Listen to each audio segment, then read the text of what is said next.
За Монгол Сорбон сургалтын төвийн 5 настай сурагч Төвшинбаяр. За 3 оронтой 10 мөр холаа шанзан бодож үзүүлнэ. За энэ компьютер дээр гарч байгаа тоо бол миний арын дэлгэцэн дээр гарч байгаа. За Төвшинбаяр хараад бодно.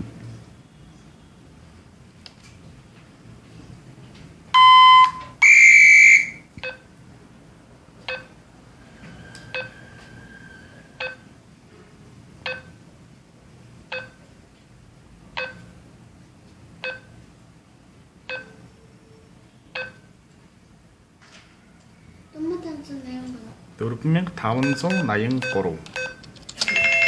Зөв байна. За ахаад нэг бодлого.